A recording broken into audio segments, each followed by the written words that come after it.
بسم اللہ الرحمن الرحیم، السلام علیکم۔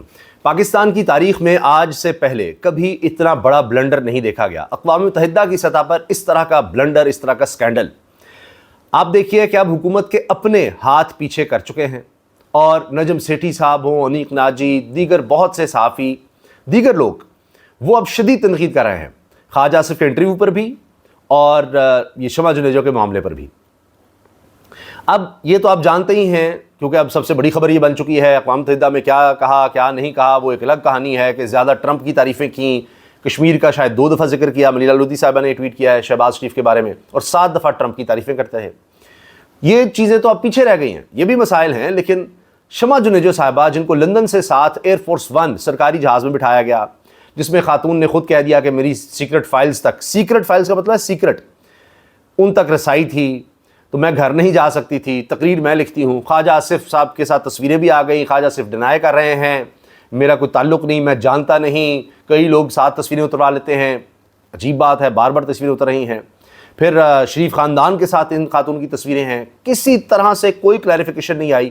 جو منسٹری آف فارن افیئرز کی طرف سے آئی، اس نے ایک نیا پنڈورا باکس کھول دیا کہ جی کسی خاتون کو اس خاتون کی طرف اشارہ کر کے، جی جو پیچھے بیٹھی ہیں خواجہ آصف کے، نہ ہم نے اجازت دی، نہ ہم نے بٹھایا، کچھ بھی نہیں کہا، تو کہاں سے آ گئی؟ حتیٰ کہ اب اقوام متحدہ کی سطح پر یہ معاملہ اٹھ گیا ہے، ان کے ترجمان نے کہہ دیا ہے کہ پاکستان کی وہاں پر جو پرماننٹ ممبر ٹیم ہے مستقل مندوب قوام متحدہ میں، ان کی طرف سے پاس جاری کرنے کا کہا گیا، سب کچھ کہا گیا، بٹھایا کہاں گیا اس میں قوام متحدہ کا کوئی لینا دینا نہیں ہے۔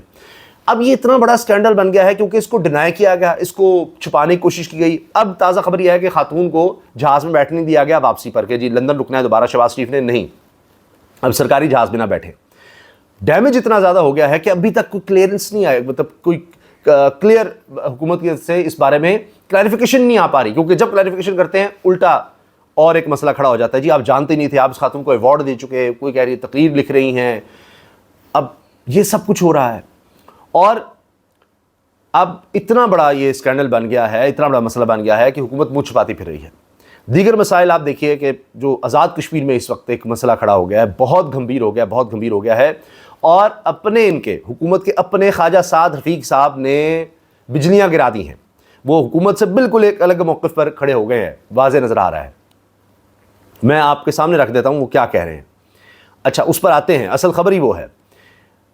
اس کے ساتھ دوسرا معاملہ خواجہ آصف صاحب کا انٹرویو ہے، اس پر بھی بہت زیادہ لیدے ہو رہی ہے کہ جی یہ کیا کیا گیا ہے، کس نے کہا تھا انٹرویو کریں۔ نجم سیٹھی صاحب کہتے ہیں ان کو تو نجم سیٹھی سے جیسے لوگ چاہیے، یہ وہ لوگ نہیں ہیں جن کو پی ٹی وی میں نوکری چاہیے، جن کو اشتہار چاہیے، یہ وہ نہیں ہے، یہ مہدی حسن ہے جو دنیا کا مانا ہوا جرنلسٹ ہے، بڑا زبردست ڈبیٹر ہے۔ کس نے مشورہ دیا تھا خواجہ آصف کو انٹرویو کے لیے؟ خیر، وہ اب پاکستان کے چینلز کو انٹرویو دے کر تو وہ خفت مٹانے کی کوشش ضرور کر رہے ہیں، لیکن اب بات کافی آگے جا چکی ہے، اب اس حوالے سے کافی زیادہ تنقید ہو رہی ہے، اور یہ ایک بڑا سکینڈل بن گیا ہے، آسانی سے اب یہ ختم نہیں ہونا۔ اس کی وجہ میں آپ کو بتا رہا ہوں کہ جتنا اس کو چھپانے کی، دبانے کی کوشش ہو رہی ہے، معاملہ اتنا زیادہ خراب ہو رہا ہے۔ جس طرح ہوتا ہے کہ ایک جھوٹ کو چھپانے کے لیے 100 جھوٹ بولنے پڑتے ہیں، اب وہ سلسلہ چل نکلا ہے۔ اچھا، اس کے ساتھ ساتھ جی جس طرح ہم نے عرض کیا کہ نجم سیٹھی صاحب تنقید کر رہے ہیں کہ جی نون لیگ کو سمجھ نہیں آ رہی، ویسٹرن میڈیا کی یہ نہیں سمجھتے، یہ ان کو بھی یہی سمجھتے ہیں کہ جناب اشتہار سے اور نوکریوں سے ان سب کو خریدا جا سکتا ہے، تو ان کو ابھی تک اس چیز کی سمجھ نہیں ہے۔ اب آ جائیے آزاد کشمیر کی صورتحال پر۔ وہاں پر آزاد کشمیر میں عوامی ایکشن کمیٹی جو اس وقت ساری سیاسی جماعتوں سے زیادہ پاورفل نظر آ رہی ہے، تحریک انصاف سے بھی زیادہ، جن کی آزاد کشمیر میں حکومت ہوتی تھی، پھر اس کے بعد رجیم چینج کے چکر میں وہاں بھی حکومت بدلے گی، اب تب سے معاملات بھی نہیں سمجھ رہے۔ تحریک انصاف واحد جماعت ہے بڑی جماعتوں میں جو عوامی ایکشن کمیٹی کے ساتھ کھڑی ہے، باقی ساری جماعتیں حکومت میں ہیں، اور وہ کہہ رہے ہیں کہ جی یہ آپ شرپسندی پھیلا رہے ہیں، احتجاج نہ کریں، ہڑتال نہ کریں۔ کل کے دن ہڑتال کا اعلان کر دیا گیا ہے عوامی ایکشن کمیٹی کی طرف سے، کشمیر عوامی ایکشن کمیٹی کی طرف سے، اور ان کے مطالبات کچھ سڑکوں کی تعمیر ہے، بجلی کے معاملات ہیں، آٹے کے معاملات، وہ سب ہیں، مزید بجلی سستی کی جائے کمرشل کے لیے بھی، اور بہت سے ہیں۔ لیکن ایک یہ جس پر وہ کلیم کرتے ہیں کہ جی اشرافیہ کی مراد کا خاتمہ، کروڑوں کی گاڑیاں، نوکر چاکر، مفت پیٹرول، بجلی، یہ سب ختم کریں، اور مہاجروں کی سیٹیں غالباً 12 ہیں، یعنی یہ کہا جا رہا ہے کہ جی کشمیر کے لوگ جو مہاجر کے رہ جا رہے ہیں کہ پاکستان میں ہیں بس رہے ہیں، ان کا بھی حصہ ہوتا ہے. غالباً 12 سیٹیں آزاد کشمیر کی اسمبلی میں ہیں. وہ کہتے ہیں جی وہ بھی ختم کی جائیں، وہ اب مہاجر ہو گئے ہیں، وہ چلے گئے ہوئے ہیں یہاں سے پتہ نہیں دہائیوں سے، اور ان کے آبا و اجداد کا تعلق شاید یہاں سے تھا، تو اس وجہ سے ان کی سیٹیں نہیں بنتی. جو بھی اس کی ڈیٹیل اس حوالے سے پھر تفصیل الگ ہے. تو اب یہ مطالبات ہیں جہاں پر ڈیڈ لاک ہوا اور کہانی ختم ہو گئی. گرفتاریاں بھی ہیں، ابھی سے ہڑتال سے پہلے ہی سڑکیں بھی بند کی گئیں، وہاں پر سیکورٹی نافذ کرنے والے اداروں کی بڑی تعداد بلوائی گئی ہے، پولیس کی نفری بڑھائی گئی ہے، فلیگ مارچ کیے گئے ہیں، لیکن لوگوں نے نعرے لگانے شروع کر دیے وہاں پر ان کو دیکھ کر. اور اب صورتحال بڑی گھمبیر ہو رہی ہے. امید تو یہی ہے کہ معاملہ فہم و تفہیم سے حل ہو جائے، لیکن ابھی ایسا کچھ نہیں ہوا. جتنے بھی مذاکرات کے دور ہوئے ہیں ناکام ہوئے ہیں. کچھ گرفتاریوں کی اطلاعات ہیں، اس کے بعد لوگ اور مشتعل ہو گئے ہیں. وہ کہتے ہیں جی یہ تو اب ہم ہونے نہیں دیں گے. کچھ سڑکیں بند انہوں نے کی ہیں. اتوار کے دن کہا جا رہا ہے کہ دکانیں کھولنے کا تاجروں نے کہہ دیا ہے تاکہ کل شٹ ڈاؤن ہے تو لوگوں کے لیے کوئی مسائل پیدا نہ ہوں. اب خواجہ سعد رفیق صاحب اس سارے معاملے پر کیا کہہ رہے ہیں؟ وہ کہتے ہیں کہ جی بدقسمتی سے ڈیڈ لاک پیدا ہو گیا ہے. اب انہیں کو سن لے کیا کہہ رہے ہیں. باقی تو نون لیگ خاموش نظر آئے گی، حکومت خاموش نظر آئے گی. خواجہ سعد رفیق کہہ رہے ہیں آواز دروں، آزاد جموں کشمیر میں جاری بے چینی کے عوامل کا درست تجزیہ اور اس کا دیر پا حل تلاش کرنا لازم ہے. بہرحال یہ حالات ایک دو برس میں پیدا نہیں ہوئے، دہائیوں کی بد انتظامی، مداخلت، نااہلی اور کوتاہ نظری نے یہ دن دکھائے ہیں. خواجہ سعد رفیق صاحب آگے لکھتے ہیں ہر بات کی ساری ذمہ داری جارحیت پسند پڑوسی پر ڈال کر بری ذمہ نہیں ہوا جا سکتا. اگر بیرونی مداخلت ہو رہی ہے تو ہمیں پہلے ہی اس کا ادراک کیوں نہیں تھا؟ اس مداخلت کی روک تھام کی بجائے اسے راستہ دینے کے حالات کیوں پیدا ہوئے ہیں، کیوں ہونے دیے گئے؟ کشمیر جیسے حساس خطے کو بقیہ پاکستان کی مانند چھیڑ چھاڑ اور نت نئے تجربات سے دور کیوں نہیں رکھا گیا؟ اب اس کا مطلب خواجہ سعد رفیق صاحب مان رہے ہیں کہ پورے پاکستان میں ہی نئے نئے تجربات چھیڑ چھاڑ کی گئی ہے، کی جا رہی ہے، اور کہنی کشمیر کو کیوں نہیں دور رکھا گیا. یہ اپنے حکومت کے بندے بول رہے ہیں اور حکومت میں کوئی نہیں بات کر رہا. خواجہ سعد رفیق صاحب بالکل ہی اور بات کر رہے ہیں. پاکستانی اور کشمیر کوز کا ازلی دشمن ہمارے باہمی انتشار کا فائدہ کیوں نہیں اٹھائے گا؟ سیاسی نظام اور سیاسی جماعتوں کو کمزور کر کے ریاست چلانے کا نتیجہ اب کھل کر سامنے آ رہا ہے. بجائے خود سیاسی جماعتیں اور اعلیٰ قیادتیں بھی بری ذمہ نہیں ہو سکتیں، جو موقع ملنے پر غیر مؤثر، بدعنوان، نااہل اور مدہوش افراد کو خطے کی قیادت کے لیے آگے کرتے ہیں. سیاسی دھڑے بندی، کھینچا تانی، ایک دوسرے کو نیچا دکھاتے دکھاتے اب معاملہ ہاتھوں سے نکل کر گلیوں میں پہنچ چکا ہے. عوامی مقبولیت کا چسکا بھی لوگوں سے ناقابل تصور قدم اٹھواتا ہے اور بعض کھوکھلے لوگ نجات دہندہ کا روپ دھار لیتے ہیں، لیکن حقیقت سامنے آنے تک بڑا نقصان ہو چکا ہوتا ہے. بہترین راستہ یہ ہے کہ وفاق آزاد جموں کشمیر کے آئندہ انتخابات کلی طور پر شفاف کروائے جانے کی ضمانت دے. یعنی شفاف انتخابات اب پاکستان کی طرح آزاد کشمیر میں بھی نہیں ہوئے، یہ بھی خواجہ سعد رفیق صاحب کہہ رہے ہیں. کسی بھی مداخلت کے امکانات ختم کیے جائیں، تمام سیاسی جماعتوں کو کام کرنے کی آزادی دی جائے.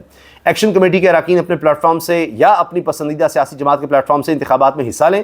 یعنی ان کو دعوت دے رہے ہیں کہ آپ بھی آ جائیں سیاست میں، جو احتجاج کر رہی ہے ایکشن کمیٹی، اور ووٹ کی طاقت سے قابل عمل مطلوبہ تبدیلیاں یا اصلاحات لے کر آئیں. کسی کو کوئی اعتراض ہوگا نہ کوئی جھگڑا بنے گا. گھراؤ جلاؤ، مار دھاڑ، دھمکیوں، لاک ڈاؤن اور ناکہ بندی کے ذریعے مطالبات منوانے کا چلن معاملات کو کسی اور طرف لے جائے گا. فریقین صورتحال کو مزید پیچیدہ نہ ہونے دیں. اس کا فائدہ بیرونی قوتیں اٹھائیں گی. مقبوضہ جموں کشمیر میں تحریک آزادی کو کسی طور نقصان نہیں پہنچنا چاہیے اور نہ اس بار کشمیریوں کی عددی برتری میں کوئی کمی آنی چاہیے. پاکستان سے کشمیریوں کا رشتہ کمزور ہے، نہ ہی کچے دھاگے سے بنا ہے. یہ آگ اور خون کے دریا عبور کر کے بنا ہے. یہ دین اسلام، کلچر، تاریخ، تجارت اور خاندانی رشتوں ناتوں کے رسوں سے بندھا ہوا ہے. اسے توڑنے یا ہمیں ایک دوسرے سے علیحدہ کرنے کی کوئی بھی پوشیدہ یا اعلانیہ طریق کامیاب نہیں ہوگی. اگر آپ باقی اصلاحات چاہتے ہیں تو مکالمہ کریں، بار بار کریں اور پرامن حل نکالیں. نوٹ: ہر کسی کو دلیل کے ساتھ ہمارے نقطہ نظر سے اتفاق یا اختلاف کا حاصل ہے. اس مسئلے کا حل مسلسل مکالمے کے ذریعے ہی ممکن ہے. پھر خواجہ سعد رفیق صاحب نے دوبارہ اس پر طویل ایک ٹویٹ کی ہے. میں اس کا صرف آپ کے سامنے ایک خلاصہ رکھ دیتا ہوں. کہتے ہیں جی آزاد جموں کشمیر کی صورتحال بدقسمتی سے حکومتی مظاہرین کے مابین مذاکرات میں ڈیڈ لاک پیدا ہو چکا ہے، اور اب یہ 29 ستمبر کا احتجاج کسی طرح سے کم از کم کروایا جائے، مطالبات کچھ تقسیم کیے جائیں، پھر بات آگے بڑھائی جائے، کچھ تو کریں. تو اب خواجہ سعد رفیق صاحب کو تو آگے نہیں کیا گیا. امیر مقام اور طارق فیصل چودھری کو شہباز شریف نے بھیجا تھا، وہ ناکام ہو گئے ہیں. اب معاملہ خراب سے خراب تر ہوتا نظر آ رہا ہے. البتہ گلگت بلتستان میں یہ ہوا ہے کہ وہاں پر 68 دن سے تاجروں کا دھرنا جاری تھا، جو ختم ہو گیا ہے، اور Gilgit Baltistan non tariff area قرار دے دیا گیا ہے. وفاقی حکومت سے معاہدہ طے ہو گیا ہے. جنگ کی خبر ہے اور اب گلگت بلتستان کو نان ٹیرف ایریا قرار دیا گیا۔ اعلامیہ کے مطابق گلگت بلتستان کے تاجروں سے سیلز ٹیکس، انکم ٹیکس اور فیڈرل ایکسائز ڈیوٹی نہیں لی جائے گی۔ یہ 68 دنوں سے دھرنا جاری تھا، پھر آخرکار یہ معاہدہ ہوا ہے اور پھر گلگت بلتستان کے تاجروں کی ڈیمانڈز یہ مان لی گئی ہیں، ان پر کسی قسم کا کوئی ٹیکس نہیں ہوگا، اور یعنی یہ جتنے بھی ٹیکس مین بتائے گئے ہیں ان میں سے کوئی نہیں ہوگا۔ اس کے بعد ہی حل نکلا ہے۔ تو 68 دن تو انہوں نے دھرنا دیے رکھا تھا۔ اب یہ سوچ کر ہی خوف آتا ہے کہ اب یہ آزاد جموں کشمیر میں یہ عوامی ایکشن کمیٹی والے کیا کریں گے۔ میں نے بتایا دونوں طرف سے زور لگایا جا رہا ہے، حکومت فلیگ مارچ کر رہی ہے، بتا رہی ہے کہ شرپسندی کسی طور قبول نہیں ہوگی، کوئی جلاؤ گرانی کرنے دیا جائے گا، انہی ہاتھوں سے نمٹیں گے، بس بہت ہو گیا، بار بار احتجاج کرتے ہیں۔ جبکہ کشمیر ایکشن کمیٹی کہہ رہی ہے جی ہمارا پرامن احتجاج ہے، کسی بھی طرح سے اگر کوئی اس میں جلاؤ گھراؤ توڑ پھوڑ کرتا ہے ہمارا اس سے کوئی تعلق نہیں، لکھ کر انہوں نے دے دیا ہے، تو یہ اچھی بات ہے۔ لیکن خواجہ صادری کو نے بتا دیا، وہ حکومت سے الگ بات کر رہے ہیں، وہ کہہ رہے ہیں جی مذاکراتی حل ہیں، جو بھی ہو مذاکرات سے حل نکال لیں۔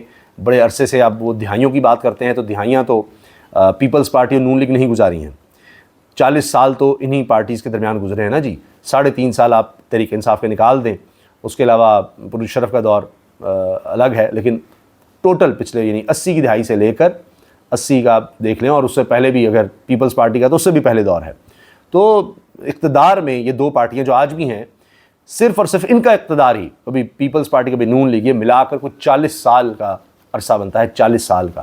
تو آپ دیکھ لیجیے ان کے اپنے لوگ پھر کیا کہہ رہے ہیں کہ جی دہائیوں میں کیا، تو 40 سال میں پھر کیا کیا آپ نے آزاد کشمیر کے لیے؟ اگر یہ حالات آج نہیں پیدا ہوئے تو جب سے بھی پیدا ہوئے ہیں تو کس نے حل کرنے تھے؟ اجازت دیجیے، اللہ حافظ۔